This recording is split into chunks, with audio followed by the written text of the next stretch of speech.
ये आकाशवाणी है। स्पॉटलाइट में प्रस्तुत है आजादी का अमृत महोत्सव श्रृंखला के अंतर्गत प्रधानमंत्री द्वारा राष्ट्र को समर्पित किए गए पुनर्निर्मित जलियांवाला बाग स्मारक पर विशेष कार्यक्रम। इसमें भाग ले रहे हैं दिल्ली विश्वविद्यालय में असिस्टेंट प्रोफेसर विकास कुमार और आकाशवाणी संवाददाता कमल कुमार प्रजापति। आज प्रधानमंत्री ने वीडियो कॉन्फ्रेंसिंग के माध्यम से जलियांवाला बाग स्मारक के पुनर्निर्मित परिसर को राष्ट्र को समर्पित किया। स्मारक में बने 4 संग्रहालय दीर्घाओं का भी उन्होंने उद्घाटन किया। ये दीर्घाएं जो उस वक्त का जलियांवाला बाग का घटनाक्रम था और उस अवधि में जो पंजाब में घटित घटनाएं थीं उनको दर्शाती हैं, और जो घटनाक्रमों का ऐतिहासिक महत्व था उन्हें भी ये दीर्घाएं, ये स्मारक दर्शाता है।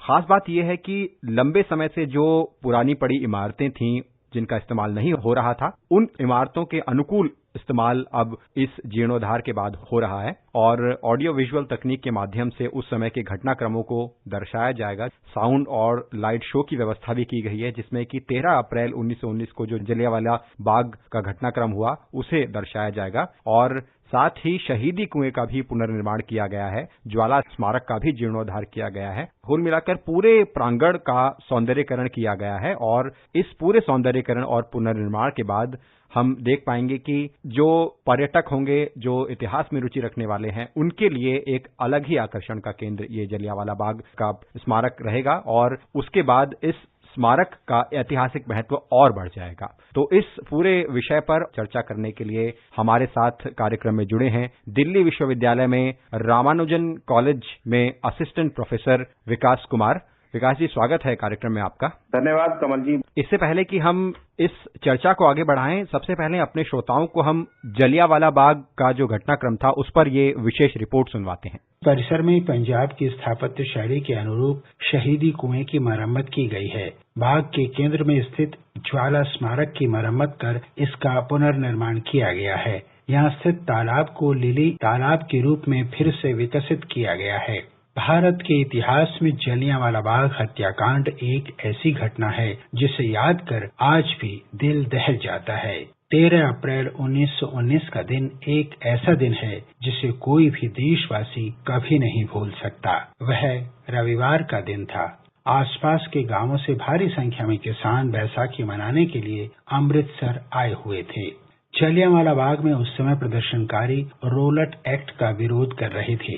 जिस जगह ये जनसभा आयोजित की गई थी वह एक साधारण सा बाग था जो चारों ओर से घिरा हुआ था। इसमें अंदर जाने का केवल एक ही रास्ता था। जनरल डायर ने अपने सिपाहियों को इसी रास्ते में तैनात किया था। बाग 3 तरफ से ईंटों की दीवारों से घिरा था। जनरल डायर अपनी सेना के साथ करीब 4:30 बजे वहां पहुंचा और बिना किसी चेतावनी के 150 सैनिकों को गोलियां चलाने का आदेश दे दिया। चारों तरफ चीख पुकार मच गई। जान बचाने के लिए लोग इधर उधर भागने लगे, लेकिन फिरंगी कहाँ मानने वाले थे। चीखते चिल्लाते भागते निहत्ते बच्चों, महिलाओं, बूढ़ों की भीड़ पर कुछ ही मिनटों में 1650 गोलियां दाग दी गईं। कई लोग गोलियों से मारे गए तो कई भगदड़ में कुचल कर मर गए। जान बचाने के लिए बहुतों ने बाग में मौजूद कुएं में छलांग लगा दी। इस दर्दनाक घटना में कितने निर्दोष लोग मारे गए इसकी ठीक संख्या तो आज तक भी किसी को पता नहीं है, लेकिन एक अनुमान के अनुसार इस नृशंस हत्याकांड में मारे गए लोगों की संख्या 1000 से 2000 के बीच रही होगी। दुनिया के कुछ अखबारों ने उस समय इसे आधुनिक इतिहास का सबसे नृशंस कत्लेआम करार दिया था। 13 अप्रैल 1919 को जिस जगह ये घटना घटी थी वह जगह देशवासियों के लिए आज किसी तीर्थ स्थल से कम नहीं है। देश की आजादी के लिए अपने प्राण कुर्बान करने वाले शहीदों को श्रद्धांजलि देने वालों का यहाँ तांता लगा रहता है। बाग की दीवारों पर 1600 गोलियों के निशान आज भी उस भयंकर नरसंहार के नजारे को ताजा कर देते हैं। आजादी के अमृत महोत्सव में आइए हम सब मिलकर जलियांवाला बाग के शहीदों को अपने श्रद्धा सुमन अर्पित करें। विकास जी, मैंने अभी इस स्मारक का जो जीर्णोद्धार हुआ है और उसको जो प्रधानमंत्री ने राष्ट्र को समर्पित किया है उसका अभी ब्यौरा दिया अपने श्रोताओं को, तो आपसे मैं यही जानना चाहूंगा कि जो ये स्मारक हैं और खासतौर पर ये जो जलियांवाला बाग का जो स्मारक है जिसको रेनोवेट किया गया है, इसका क्या ऐतिहासिक महत्व होगा? जैसे कि आपकी रिपोर्ट में भी बताया गया, मैं आपसे बताना चाहता हूं कि इतिहास के अध्येता के नाते ये जो स्मारक होते हैं, ये जो अवशेष होते हैं, किसी भी राष्ट्र की एक संपदा होती है और ये उसकी अस्मिता, उसकी पहचान, उसके राष्ट्रीय गौरव, उसमें बसने वाले लोगों की याददाश्त और पता नहीं कितनी कितनी ऐतिहासिक घटनाओं को अपने में समेटे हुए होते। लगभग 3000 से ज्यादा स्मारक और राष्ट्रीय महत्व के स्मारक हमारे देश में हैं, जो अवशेष अधिनियम 1958 के तहत संरक्षित किए गए हैं। तो मैं आपको ये बताना चाहता हूं कि जिस प्रकार हमारा Lal Qila, mutiny memorial, India gate और आप विदेश की अगर बात करें तो ब्रिटेन में विक्टोरिया मॉन्यूमेंट और स्टैच्यू ऑफ लिबर्टी जो अमेरिका में है, तो इस तरह के जो मॉन्यूमेंट होते हैं वो किसी देश की विशेष घटनाओं को याद दिलाने के लिए और नई पीढ़ी को एक अलग जागरूकता और अपने देश की अस्मिता को याद दिलाने के लिए बहुत महत्वपूर्ण होता है। हमारे देश के लोगों ने किस प्रकार से जलियांवाला बाग हत्याकांड में अपनी जान दी, नई पीढ़ियों को ये जानना चाहिए और ये राष्ट्रीय संग्रहालय, ये स्मारक इसके लिए एक बहुत महत्वपूर्ण स्थान हो सकते हैं। अभी भारत की सरकार ने ये जो जीर्णोद्धार किया है, इससे हमारी न केवल नई आने वाली पीढ़ी समझेगी उसके बारे में, बल्कि रिसर्चर्स जो कई बार उस समय के बारे में जानना चाहते हैं और पंजाब की अलग अलग घटनाओं के बारे में रिसर्च करना चाहते हैं, उनको भी उससे काफी लाभ मिलेगा। हमारे देश की शहीदी, बलिदानी और अनेक ऐतिहासिक जो घटनाएं हुई उनको अपने में समाये रखती हैं। तो इनका बड़ा विशेष महत्व है और इनका संरक्षण, इनका जीर्णोद्धार और इन पर जो है राष्ट्रीय व्यय हमेशा होता रहना चाहिए। विकास जी, हम थोड़ा सा इन स्मारकों के अंतर्राष्ट्रीय महत्व के बारे में भी आपसे जानना चाहेंगे, क्योंकि राष्ट्रीय स्तर पर तो आमतौर पर इतिहास से हम परिचित होते हैं, लेकिन जब ऐसे भव्य स्मारक का जीर्णोद्धार होता है, उसको नया रूप दिया जाता है और जब अंतर्राष्ट्रीय स्तर पर पर्यटक इन स्मारकों को देखने के लिए आते हैं, तो मुझे लगता है कि उनके मस्तिष्क में भी उन ऐतिहासिक घटनाओं की अलग छाप छोड़ने के लिए इन स्मारकों का अपना ही एक महत्व है। और अभी हम जलियांवाला बाग घटना का जिक्र कर रहे हैं, जिसमें मैंने अभी बताया कि शहीदे कुएं का भी जीर्णोद्धार किया गया है, जिसमें कि कहा जाता है जब जलियांवाला बाग में जनरल डायर ने सेना के साथ गोलियां चलाई तो बहुत सी महिलाएं अपने बच्चों को लेकर उस कुएं में चली गई, गोली से प्राण देने की बजाय। तो आपको क्या लगता है कि ऐसी घटनाओं को दर्ज करने में अंतर्राष्ट्रीय स्तर पर क्या छाप मिलती है?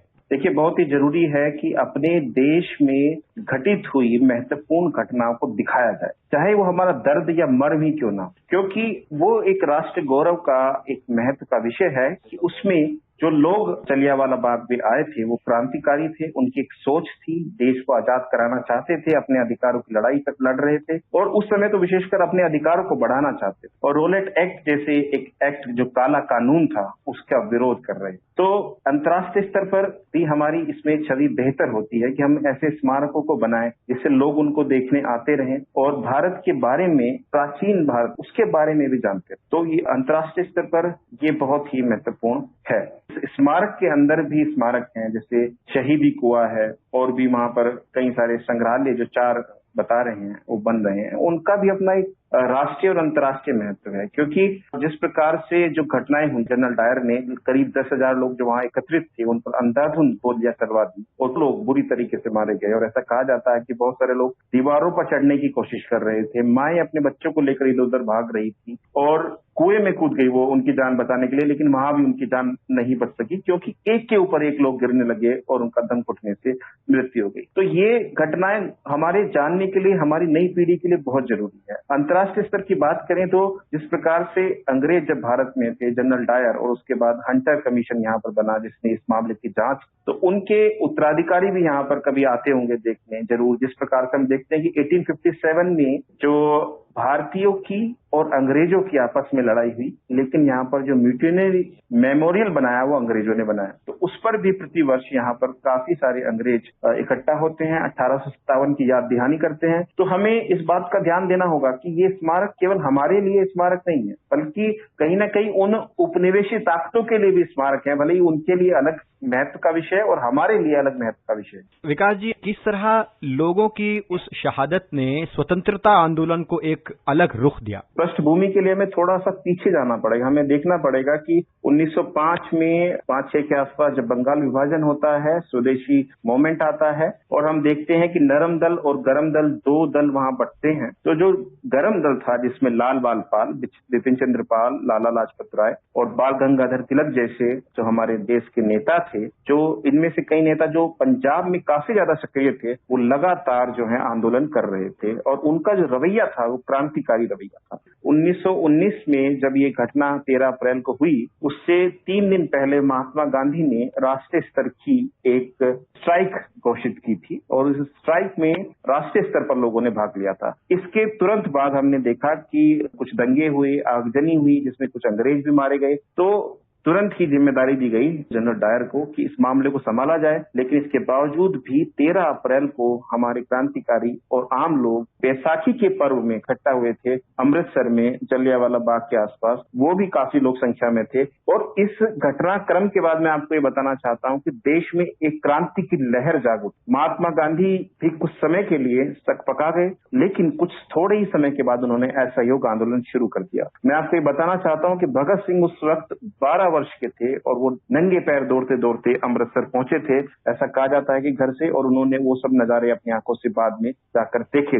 उनके बाल मन पर इतना अत्यधिक प्रभाव पड़ा कि वो एक क्रांतिकारी के रूप में विकसित हुए और हम जानते हैं कि भगत सिंह ने कितना अधिक योगदान दिया और उनके साथ की क्रांतिकारी ने कितना योगदान दिया। तो हम ये देखते हैं कि जो जलियांवाला बाग हत्याकांड था, ये केवल एक हत्याकांड रहकर सीमित नहीं रह पाया, इसने क्रांति की एक ऐसी अलग जगाई जिसकी परिणति हम 1947 में देश की आजादी के रूप में देखते हैं। हमारे क्रांतिकारी इस नृशंस हत्या के बाद बहुत अधिक उद्वेलित हो गए और समय समय पर अंग्रेजों को भारी चोट की, जिसमें लाला लाजपत राय ने भी बहुत बड़ी भूमिका निभाई। 1927 में उनके, आपको पता है, साइमन कमीशन के आने के बाद लाठी लगने से हत्या हो गई। उसके बाद आपको पता है कि किस प्रकार से भगत सिंह ने उनका बदला लेने के लिए कार्रवाई की और उसका परिणति 1931 में इनको फांसी हुई और जिसके बाद लोगों में और भी अधिक चेतना पैदा हुई देश की आजादी के लिए। तो मेरा ये मानना है कि घटना एक सिर्फ घटना नहीं है। और दूसरी तरफ अगर हम देखें तो अंतर्राष्ट्रीय स्तर पर भी 1919 के समय में काफी सारी क्रांतियां हो रही।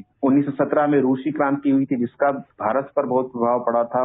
चीन में भी बहुत सारी क्रांतियां हो रही थी। तो केवल एक घटना के परिप्रेक्ष्य में हम इसे ना देखें, बल्कि एक राष्ट्रीय महत्व की घटना के रूप में देखें, जिसके स्मारक को हम लोग बहुत अच्छे से अपने संरक्षित करें, उसको समझें और उसके महत्व को अगली पीढ़ी को जानने दें। भारत सरकार द्वारा आजादी का अमृत महोत्सव मनाया जा रहा है। हम अपनी स्वतंत्रता के 75 साल पूरे होने पर ये महोत्सव मना रहे हैं। तो इस महोत्सव को मनाने का मकसद भी यही है कि हम अपने उस भारत को जानें, उन स्वतंत्रता सेनानियों के संघर्ष को जानें जो हमारी स्वतंत्रता के लिए संघर्षरत थे, और हम नए भारत की ओर हमें कैसे बढ़ना है, कैसे उनसे प्रेरणा लेनी है, उस पर हम विचार करें। जैसा कि आपने कहा, आने वाले पीढ़ी के लिए जानना बहुत जरूरी है। तो युवाओं में एक नई स्फूर्ति पैदा करने के लिए इन घटनाओं का और स्वतंत्रता सेनानियों के संघर्ष की प्रेरणा कितनी आवश्यक है?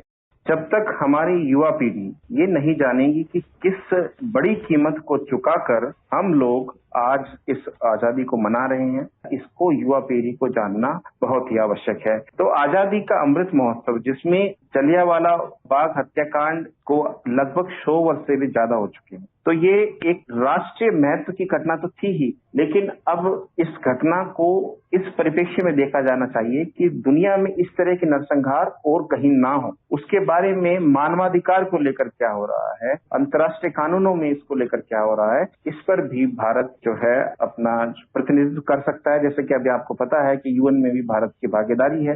तो ये सारी चीजें हमें एक चेतना देती है, युवाओं के मन में देश के प्रति प्रेम, भक्ति और राष्ट्रवाद को भरती हैं। तो ये सभी चीजें मुझे लगता है कि ये आजादी का अमृत महोत्सव युवाओं को सिखाएगा, सभी देशवासियों को इसके बारे में पता चलेगा। विकास जी, बहुत बहुत धन्यवाद। धन्यवाद। अभी आप सुन रहे थे आजादी का अमृत महोत्सव श्रृंखला के अंतर्गत प्रधानमंत्री द्वारा राष्ट्र को समर्पित किए गए पुनर्निर्मित जलियांवाला बाग स्मारक पर विशेष कार्यक्रम। इसमें भाग ले रहे थे दिल्ली विश्वविद्यालय में असिस्टेंट प्रोफेसर विकास कुमार और आकाशवाणी संवाददाता कमल कुमार प्रजापति। ये कार्यक्रम आकाशवाणी के समाचार सेवा प्रभाग द्वारा प्रस्तुत किया गया। इसे आप हमारे mobile app news on AIR और YouTube news on AIR official पर भी सुन सकते हैं। इस कार्यक्रम के संबंध में अपनी प्रतिक्रिया आप हमें ईमेल कर सकते हैं। पता है airnsttalks@gmail.com। ये कार्यक्रम फिर से सुनने के लिए लॉग ऑन करें हमारी वेबसाइट newsonair.nic.in।